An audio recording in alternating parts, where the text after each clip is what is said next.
Welcome folks, this is Wear and Tear, yet another outdoor and gear review channel. Today with another flashlight review, this time the Sofirn SP35. This flashlight was generously given to me by Sofirn for review purposes. Nevertheless, as usually, I'll look at the real quality of light and tell you all its strengths and weaknesses. Now this is a 21700 flashlight based off a large lithium ion battery. I think it's the same type of battery that they stack in the latest electric vehicles. So 21700 cell, 5000 milliamp hours. So that is a beefy cell that promises large run times. Usually many high power flashlights are based off of 18650 cells. Like this is the Lumens C3, another light of mine that I actually use every day. And here we see we have very similar sized flashlights, although this has a way more potent cell than this one. The main reason for that is because this works with an electronic sight switch and ditches the tail switch. This one has a mechanical tail switch. So all the functionality of the light is operated through this one button. There's two mode groups. Mode group number one is you go through different steps. And mode group number two is the dimming mode group. So stepless ramping, ramping up, and ramping down. Let's ramp all the way down. Now we're at about 1 lumen. So low light mode, double click, leads you immediately to a turbo mode of about 2000 lumens. So this is middle mode. Basically, now you turn it off, it comes back on, it has full mode memory. Triple clicker so leads you to the blinky modes that typically no one needs, and certainly they're not readily available with the electronic sight switch, so I will not even talk about them too much.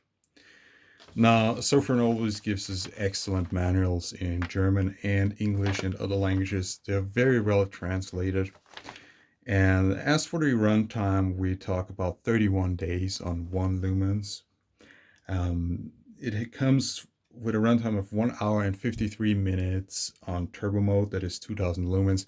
That's a theoretical value because it also has active temperature regulation. So the light tries to maintain a certain temperature that doesn't damage it, that doesn't burn your hand.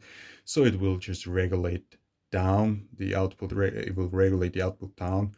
And then later when it's cool enough, it also will regulate it up. So it's beneficial if you run it in winter or in cold climates. You will get more brightness for a longer time than when you run it in warmer climates or in a hot room. So it's a smart flashlight. I know there was a version without active temperature control, but that's certainly a crazy version that would give you maximum output for the longest time, but that is also able to burn your hand and burn other things pretty easily and even melt itself. So we don't want to melt down flashlights, so I'm happy I got the ATR version. So it's a Luminus SST-40, so a very modern LED. It comes with all the electronic bells and whistles, so it has not only the temperature regulation, which is the safety mechanism number one. It's triggered by 45 degrees, 55 degrees, and 65 degrees. And it also has a reverse polarity protection. It has a low current or low voltage protection actually. And it is water resistant IPX8.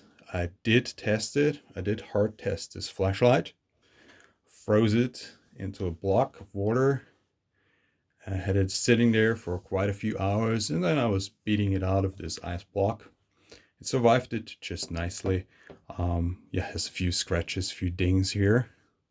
That's what's to be expected. So the build quality of the light is excellent. There is no doubt about that. It's typical Sofirn quality. It's not quite in the area of an all-light flashlight, but it is definitely not cheap in any way. It's a quality flashlight. It's a beautiful light. Is it practical? 5000 milliamps, 2000 lumens. Those are very reasonable values. The light is cold white. It's basically, it has very useful spill, it has decent throw, so it's right in the middle of close-up illumination and medium distance illumination. So it's a good all-around flashlight. Now it works with an electronic sight switch. In my opinion, that's way superior to tail switch for most purposes. For any purpose that would be more tactical, or where you have to turn on the light often, turn it on and off, the tail switch would be more practical. But for outdoor flashlight, a flashlight that is constantly on, this is definitely very practical, and you save some weight. You can make it more compact. Lockout from off for seconds, forget about it. I don't never managed it. Lockout works this way: a little turn on the tail cap and the flashlight is locked out. Twist it back and now it's on again. I hate the electronic lockout. I really can't deal with it, can't be bothered with it. But the mechanical lockout works just fine on this flashlight. So yes, very portable, powerful light source. Also, look at they have basically a new clip. You could also, maybe if you have a hat, you could put the light on the ball cap and have like an improvised headlamp. So yes, it's very well thought out, very practical flashlight, good quality. 2000 lumens is a very reasonable value for a flashlight this size. It can run it for a little while, but 1000 lumens on average would be probably more practical point where this light performs well, where it doesn't produce too much heat and still gives out a lot of light and gives you good runtime. Let me see. It has, the high mode is 950 lumens and it runs for 3 hours and 40 minutes. It has a buck driver. That means it really maintains constant output. It doesn't dim down too much, I guess. So this is an excellent budget flashlight, and the user interface is already perfected. They have a lot of similar lights like that. This is the best user interface pretty much that you can do with an electronic sight switch. There is no doubt about that. Nevertheless, depending on what you need, you should go with something with an electronic or with a mechanical tail switch. Just think about it, what you want. Sofirn, typically, I hope they come out with a version of this that also features a tail cap. But other than that, it is an excellent flashlight. It's very reasonable in terms of price, in terms of output, and it definitely is a reliable light. I never had problems with Sofirn lights. In my personal ranking, Sofirn lights are better than Nightcore lights, for example. They're on par with Olight when it comes to reliability. Actually, I would even say they're more reliable than Olights. I've never had any problem with a Sofirn light, really, and I had so many of them. So as far as reliability goes, Sofirn lights are excellent. So the Sofirn SP35 in a cellar setting.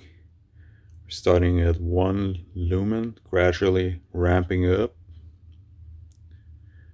That's 2000 lumens, ramping down.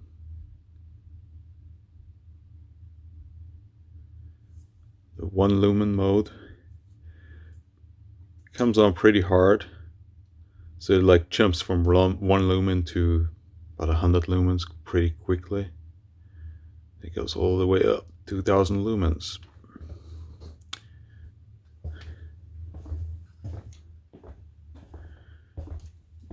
It's a almost unreasonable amount of light.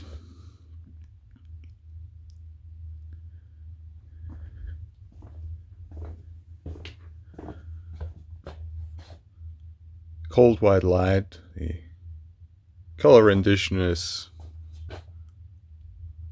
okay, actually. Pretty natural. Cold light, not my preferred option, but that gives you maximum brightness. Double click, maximum brightness, 2000 lumens, at least for a little while. Now, just to compare it with a 1000 lumen flashlight, a Lumens C3. So on the right side, the Lumens C3. it's completely outperformed. So that's just the Ruben, 900,000 lumens. And that's the Sofirn SP35. You can see on the white wall, the SP35 is way brighter than the Ruben. Yeah, the brightness of about 2000 lumens on the SP35 sounds right. So that means you should have good run times at about 1000 lumens on the SP35. Can shed enough heat. Plus the 21700 cell is really powerful. So a very nice utility flashlight. Not unreasonably high powered.